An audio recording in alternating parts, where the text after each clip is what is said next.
내 인생에 용기가 되어준 한마디. 금이 아름다운 것을 알게 되면 별이 아름답다는 것을 잊어버린다. 몇 해 전 KBS 전국 노래자랑 한평균 편을 시청하고 있을 때였습니다. 병원 원무과에 근무하는 39살 노총각 한 명이 무대에 나왔습니다. 사회자인 송혜 씨가 약간 장난기 있는 목소리로 왜 나왔느냐고 묻자 그는 대뜸 장가가고 싶어서 나왔다고 했습니다. 그러면서 이만하면 괜찮은 신랑감이라고 자신을 소개했습니다. 화면에 비친 그는 키가 크고 건장해 보였으며 그 건장함 속에 농촌 총각으로서의 순수함과 성실함이 묻어났습니다. 사회자가 그래 그동안 장가가기 위해 재산은 좀 모아놓았수? 하고 묻자 그는 재산이 아주 많다고 말했습니다. 사회자가 다시 재산이 어느 정도 되느냐고 묻자 그는 밭 30평, 소 1마리, 돼지 2마리, 개 2마리라고 대답했습니다. 청중석에서 폭소가 터졌습니다. 그러자 그는 오히려 이만하면 괜찮지 않습니까? 하고 청중들을 향해 반문했습니다. 이번에는 청중들이 그를 향해 박수를 쳤습니다. 저도 웃으면서 그를 향해 박수를 쳤습니다. 그가 현재 지닌 것만으로 만족하는 행복한 부자처럼 느껴졌기 때문입니다. 만일 그가 재산이 많으니까 장가갈 자격이 있다고 자랑하듯 말했다면 그건 그저 평범한 이야기에 불과했을 것입니다. 저도 그 노총각처럼 현재 지닌 것만으로도 만족하는 부자가 되고 싶습니다. 그런데 그게 잘 안 됩니다. 현재에 불필요해도 미래에 필요할까 싶어 현재에 불필요한 것을 더 소유하려고 합니다.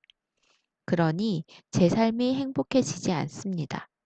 금이 아름다운 것을 알게 되면 별이 아름답다는 것을 잊어버린다는 독일 속담이 있습니다.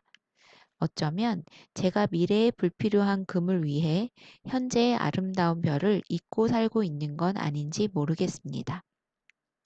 저는 금의 시인이 아니라 별의 시인이 되고 싶습니다. 제 스스로 정한 아호도 첨성입니다. 별을 바라본다는 뜻의 아호를 지니고 있으면서도 별을 바라보기보다 금을 바라보기를 더 갈구함으로써 스스로 불행을 자초하고 있습니다. 노아 벤샤가 쓴 책 빵장수 야곱에 보면 빵장수 야곱은 친구 손자인 요나에게 부자가 되는 법을 가르쳐 줍니다. 소년 요나가 저는 나이가 들면 부자가 될 거예요 하고 말하자 야곱은 조금만 덜 원하면 넌 이미 부자란다 하고 말합니다. 그리고 요나가 야곱 아저씨 지금 가진 것보다 더 많이 갖고 싶지 않으세요?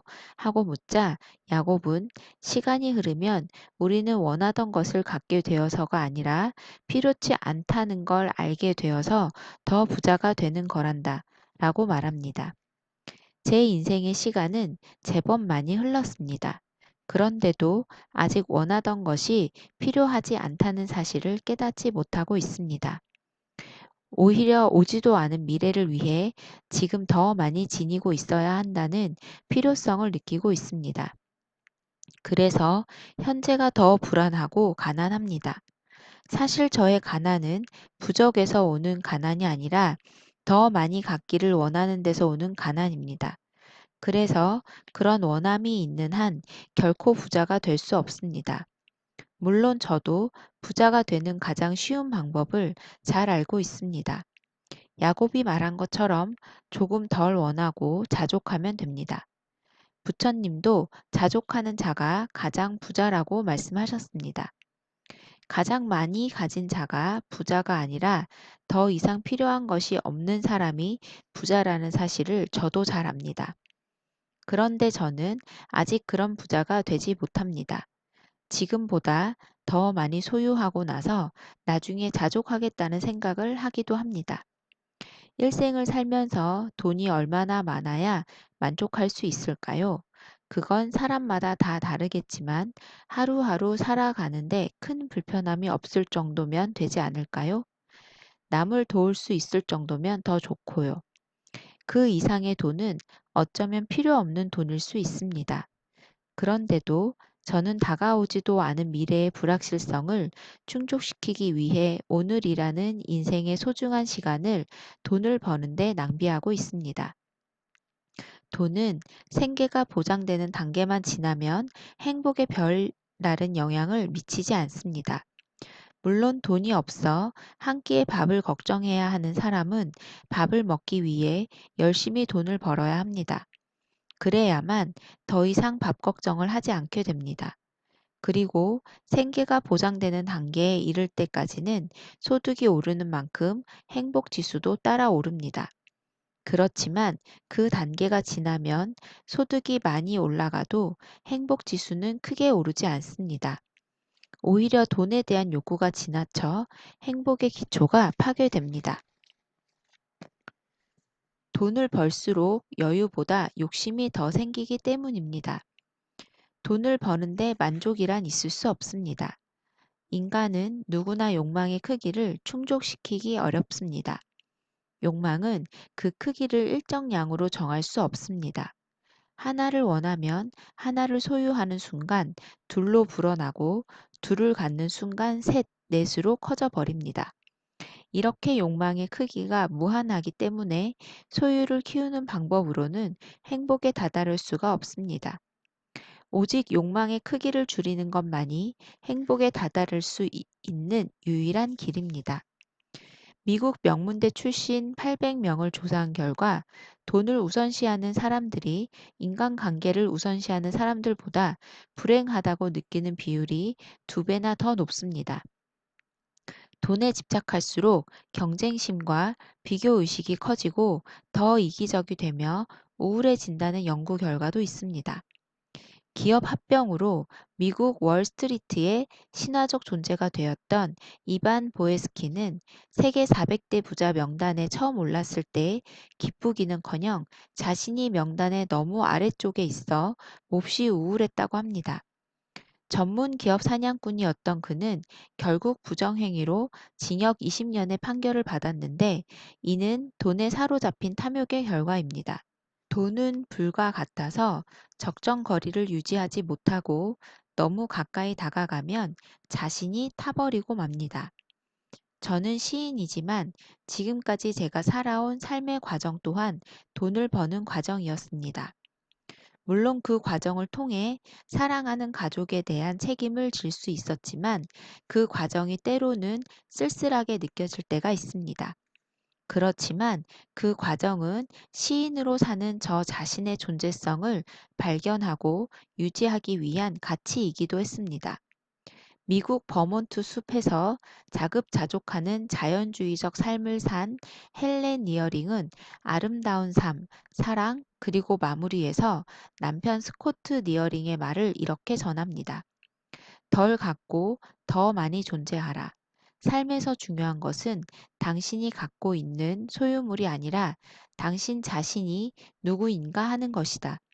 단지 생활하고 소유하는 것은 장애물이 될 수도 있고 짐일 수도 있다. 우리가 가지고 있는 것이 아니라 그것으로 우리가 어떤 일을 하느냐가 인생의 진정한 가치를 결정짓는 것이다. 인생의 진정한 가치를 결정짓는 일을 하기 위해서도 돈은 필요합니다. 그러나 그 가치를 위해 필요 이상으로 소유한다면 그것은 욕심일 뿐입니다. 가장 작은 욕심을 지닌 사람이 가장 신에 가깝다고 합니다. 지나치게 많은 돈은 신의 축복이 아니라 악마의 저주일 수 있고 극락 세계에는 보석이 거래되지 않는다고 합니다. 어느 신부님은 사제 생활을 하면서 꼭 지키려고 노력한 것 중 하나가 돈에서 멀어지려는 노력이었다고 합니다. 그 신부님은 사제 서품을 받을 때 은사 신부님께서 자기 지갑에 정확히 돈이 얼마 있는지 세지 말라는 말씀을 하셨는데 이 말씀을 잊지 않고 지켜왔다는 것입니다. 지금 제 지갑에 돈이 얼마나 들어 있는지를 들여다봅니다. 소유가 풍부하면 존재도 풍성하게 된다는 착각이 듭니다. 그렇지만 소유가 존재를 보장해 주지는 못합니다. 좋은 시를 쓰려고 노력하면서 많은 돈을 벌려고 노력한다면 그것은 결국 시를 망치고 동시에 제 존재 자체를 망칩니다. 욕망을 채우는 삶이 가치 있는 것이 아니라 의미를 채우는 삶이 가치 있는 삶입니다. 오늘은 제가 쓴 꽃과 돈이라는 시를 읽으면서 꼭 필요한 것을 꼭 필요한 만큼만 가지는 것이 인생에서 얼마나 중요한가를 생각해 봅니다. 돈을 벌어야 사람이 꽃으로 피어나는 시대를 나는 너무나 오래 살아왔다. 돈이 있어야 꽃이 꽃으로 피어나는 시대를 나는 죽지 않고 너무나 오래 살아왔다. 이제 죽기 전에 내가 마지막으로 해야 할 일은 꽃을 빨래하는 일이다. 꽃에 묻은 돈의 때를 정성 들여 비누칠해서 벗기고 무명옷처럼 빳빳하게 풀을 먹이고 꽃을 다림질하는 일이다. 그리하여 죽기 전에 내가 마지막으로 해야 할 일은 돈을 불태우는 일이다. 돈의 잿가루를 밭에 뿌려 꽃이 돈으로 피어나는 시대에 다시 연꽃 같은 맑은 꽃을 피우는 일이다.